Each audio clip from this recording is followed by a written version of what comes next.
साथियों, अक्सर ये बात बार बार निहित स्वार्थी तत्वों द्वारा उभारी जाती है कि उर्दू मुस्लिमों की और हिंदी हिंदुओं की भाषा है। आज हम इसी बात की मीमांसा करेंगे। ये भी कहा जाता है कि उर्दू मुस्लिमों की और विदेशी भाषा है, किंतु ये बात नितांत असत्य है।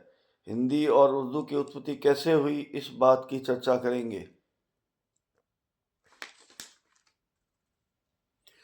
भाषाएं भी इंसान की तरह जन्मती है, विकसित होती है, स्वरूप बदलती है और मर भी जाती है। कुछ वर्णासन होती है, जैसे राजस्थानी।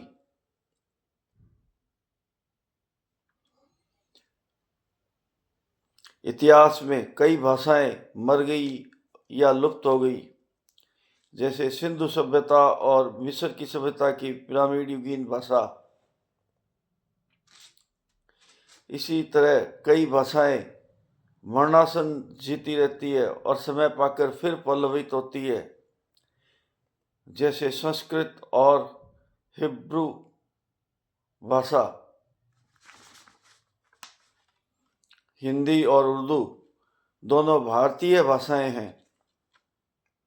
दोनों एक ही जगह अवध में पैदा हुई। दोनों का जन्म अवध में अवधी भाषा से हुआ। दोनों अवधी की संतान हैं। अवध लखनऊ के आसपास और लखनऊ को कहते हैं, जिसमें अवधी बोली जाती है। इस तरह हिंदी और उर्दू दोनों अवधी की संतानें हैं। दोनों में 70 से 80% शब्द जो है अवधी के ही हैं। मध्यकाल में देश में दो संस्कृतियों, हिंदू और मुस्लिम संस्कृतियों का मिलन हुआ और साहित्य का भी तेजी से विकास अवध में हुआ। अवधी में जब संस्कृत और अन्य उत्तर भारतीय भाषाओं के शब्दों को शामिल कर साहित्य की रचनाएं की गई, हिंदी भाषा का जन्म हुआ, जिसने लेखन हेतु देवनागरी लिपि को अपनाया। इस काल में तुलसीदास जी कृत रामचरितमानस सहित कई ग्रंथ रचे गए। प्रमुख साहित्यकारों में भारतेंदु हरिश्चंद्र, नागार्जुन, मैथिली शरण गुप्त इत्यादि बहुत से साहित्यकार शामिल हैं। इसी तरह जब बाहर से आए मुस्लिम लोगों ने जब अवधी का प्रयोग स्थानीय आवश्यकतावश शुरू किया, तो उनकी मातृभाषा के शब्द भी अवधी में शामिल होते गए, जिनमें अरबी, फारसी, तुर्की, इराकी, अफगानी, पश्तून, अंग्रेजी आदि के शब्द प्रमुख हैं। चूंकि इन बाहरी लोगों ने बोलचाल की भाषा तो यहाँ सीख ली, पर उन्हें लिखना तो अरबी लिपि में ही आता था, तो उन्होंने लेखन हेतु अरबी लिपि को अपनाया। इस तरह अवधी की संतान उर्दू का विकास हुआ। उर्दू का अरबी में शाब्दिक अर्थ खींचड़ी है, इसलिए कई भाषाओं की इस खींचड़ी भाषा का नाम उर्दू पड़ा।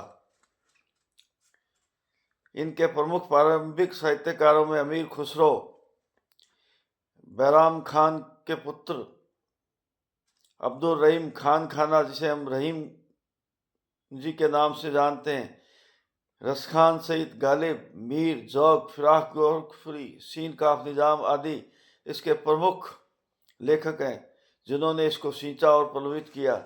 यदि आप हिंदी या उर्दू भाषा बोलते हैं तो कमोबेश सभी उत्तर भारतीय, दक्षिण भारतीय सहित पाकिस्तान और अफगानिस्तान के लोग समझ जाते हैं। पाकिस्तान ने उर्दू को अपनी राजभाषा के रूप में मुस्लिमों की भाषा की संकीर्ण सोच के साथ अपनाया, पर पाकिस्तान में किसी भी प्रांत की मातृभाषा उर्दू नहीं है। यह उन पर जबरन लादी गई है। पंजाबी और सिंधी लोगों के बोलने के लहजे में उर्दू की वो नज़ाकत जरा भी नहीं छलकती जो कि अवध के लोगों में, बल्कि उनके द्वारा बोली गई उर्दू भी फूहड़ लगती है। जबकि अवध के लोगों की यह मातृभाषा है। जब कोई अवधी व्यक्ति उर्दू बोलता है तो उसमें गजब की नज़ाकत और कुलीनता छलकती है।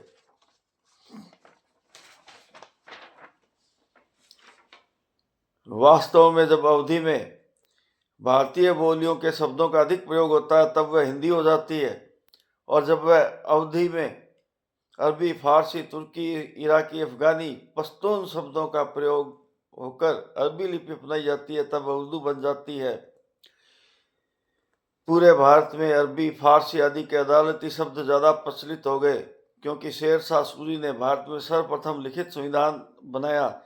बाद में लगभग इसी को अकबर ने पूरे भारत में आइन ए अकबरी के नाम से लागू किया। उससे पहले भारत में न्याय व्यवस्था राजा और उसके कर्मचारियों के विवेक पर निर्भर थी, जिसके कारण एक से बाद में भी अलग अलग निर्णय हो जाते थे। पर अकबर ने अपने अधीनस्थ प्रांतों और सहयोगी राजाओं के प्रांतों में आइन अकबरी लागू कर न्याय व्यवस्था में एक रूपता स्थापित की। साथ ही मकानों के पट्टे बनवाए तथा राजकीय कार्य के लिए निजी संपत्ति अवाप्त करने पर मुआवजे की व्यवस्था की। ऐसी व्यवस्था देशी राजाओं के राज में नहीं थी। राजा चाहे जिसकी जमीन छीन लेते थे, मुआवजा कभी देते और कभी नहीं देते थे, पर अब मुआवजा अनिवार्य हो गया। इस प्रकार आइन अकबरी लागू होने से अरबी और फारसी के अदालती शब्दों से पूरा देश वाकिफ हो गया। इसलिए हिंदी में कुछ शब्द अरबी फारसी के मिल गए। वस्तुतः वो उर्दू नहीं है, बल्कि ये शब्द हिंदी और उर्दू दोनों में अरबी, फारसी और तुर्की तथा अंग्रेजी से लिए गए हैं। दूसरी भाषाओं के शब्द अपनाकर कोई भी भाषा समृद्ध होती है। इस तरह से धीरे धीरे हिंदी और उर्दू ने अपने को समृद्ध किया और बहुत ही शानदार भाषाएं बन गई। वास्तव में उर्दू भारतीय भाषा है। जो कोई आदमी फारसी या तुर्की का नागरिक नहीं समझ सकता, चाहे वो मुस्लिम लोग हैं, पर हिंदुस्तान और उसके पड़ोसी देश का हर नागरिक, चाहे हिंदू हो या मुस्लिम, उर्दू समझ सकता है। और इस तरह उर्दू पूर्णतः स्वदेशी और भारतीय भाषा है। और यह बात भी तथ्यहीन है कि यह केवल मुस्लिमों की भाषा है। यह समस्त भारतीयों के सभी धर्मों की भाषा है, खासकर अवध की भाषा है। और वैसे देखें तो हिंदी ने भी अपने आप को विदेशी शब्दों से समृद्ध किया है और उर्दू ने भी किया है। जहाँ हम अरबी फारसी भाषा का ज़्यादा प्रयोग करते हैं वहाँ उर्दू होती है। जहाँ हम संस्कृत और अन्य भारतीय बोलियों के शब्दों का समावेश करते हैं तब वो उर्दू होती है। इस तरह से उर्दू और हिंदी में कोई मतभेद नहीं है। ये दोनों भारतीय भाषाएं हैं और दोनों की अपनी खूबसूरती है।